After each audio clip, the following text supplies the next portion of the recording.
আমরা খবর দেখাই আপনাদের সমস্যার সমাধানের জন্য। গতকালই দেখিয়েছিলাম যে কলকাতা মেডিকেল কলেজ হাসপাতালে রাত্রি নিবাসের কি অবস্থা, আর আমাদের খবরের জেরেই হাসপাতালের রাত্রি নিবাস একেবারে সাফাই করা হলো। কলকাতা মেডিকেলের নাইট শেল্টারে শেষমেশ সাফাই। নাইট শেল্টারের 4 তলা থেকে সাফ করা হলো মদের বোতলও। স্বাভাবিকভাবেই প্রশ্ন উঠেছিল যে কিভাবে আত্মীয় রোগীর পরিজনরা তারা রাত্রি যাপন করবেন, এখানে দায় কার? কিন্তু আজকের ছবিটা ঠিক এরকম, যেখানে নাইট শেল্টারের 4 তলা থেকে সাফ করা হলো সবকিছু। সুদীপ্ত রয়েছে আমার সঙ্গে, আরো বিস্তারিত জানাতে পারবে সুদীপ্ত।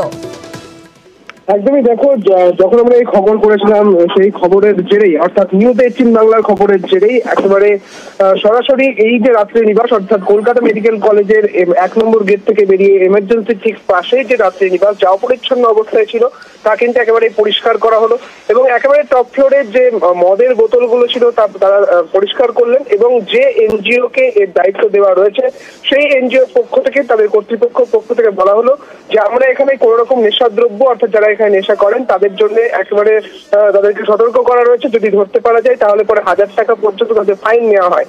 কিন্তু কোনো কারণে এই ঘটনা ঘটেছে বলে তাদের সাফাই ছিল। এবং অন্যদিকে কলকাতা মেডিকেল কলেজের এমএসডি কে যখন আমরা ফোনে তাকে যখন বলেছিলাম এই অবস্থা রয়েছে, তখন তিনি তড়িঘড়ি বলেছিলেন যে আমরা একেবারেই এই ব্যাপারটা জানতাম না, তো আমরা দেখছি যে একদম তৎক্ষণাৎ কোনো ব্যবস্থা করা যায় কিনা, এবং তারা সেই পরিষ্কার করার কথাই এমনটা তিনি বলেছিলেন। এবং যেটা দেখা গেল যে নিউজ 18 বাংলা এই খবর করার পরেই কিন্তু তারা পরিষ্কার করলেন রাত্রি নিবাস।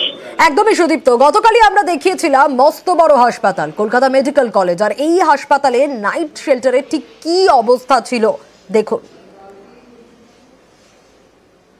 পরিষ্কার তো আমাদের লোক রেগুলার করে, যারা থাকেন তারা ঠিক নেই, যেখান থেকে নোংরা, যেখান থেকে কাজ করে ফেলে। ওপরে খাওয়া দাওয়ার বন্ধ আছে, আমাদের খেতে পারে না, তার সত্ত্বেও মদের বোতল, একদম উপরে মদের বোতল। তাই আপনি দেখেননি? আপনি তো কেয়ারটেকার।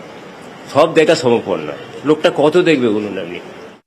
নোংরা না, এখানে আমার পরিষ্কার হয়ে 1 সপ্তাহ থেকে আমার 4 দিন থেকে যে সুইপার আছে একটু ইলনেস বিমার আছে, এই জন্য বাইরে থেকে সুইপার আছে।